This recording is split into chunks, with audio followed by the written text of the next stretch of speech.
കളവ് പറയരുത്. വരുമാനത്തിന് വേണ്ടിയാണെങ്കിൽ പോലും കളവ് പറയരുത്. സ്കോളർഷിപ്പിന് വേണ്ടിയാണെങ്കിലും കളവ് പറയരുത്. സ്കോളർഷിപ്പിന് ഒരു നിയമമുണ്ട്, ഇത്ര വരുമാനം ഉള്ള ആളുകൾക്കേ ഉള്ളൂ. അള്ളാഹുത്തേല തന്നത് എന്തിനാ നമ്മൾ കുറക്കുന്നത്?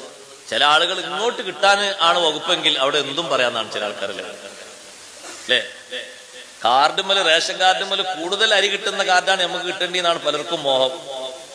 അയാൾക്ക് അതിനുള്ള അർഹതയൊന്നുമില്ല. എന്നിട്ട് അവിടെ പൂരിപ്പിച്ചു കൊടുക്കുന്ന ഫോമിലും മറ്റൊക്കെ എഴുതുന്നു വാർഷിക വരുമാനം 3000. എത്ര പൂജ കുറച്ച് പാടില്ല സഹോദരങ്ങളെ. നമുക്ക് അല്ലാഹുത്തആല തന്ന ഈ നിയമത്ത് മറച്ചു വെച്ചിട്ട് എന്തിനാ എഴുതുന്നത്?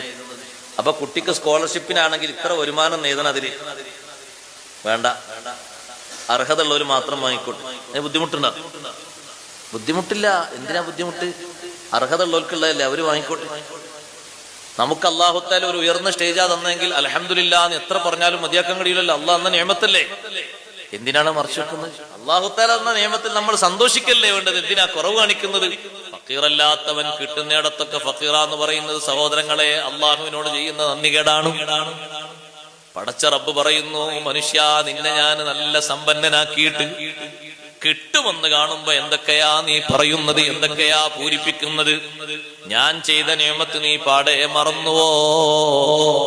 ഇഷ്ടം പോലെ നിനക്ക് തന്നിട്ട് നീ അത് ഇല്ലാന്ന് പറയുകയാണോ?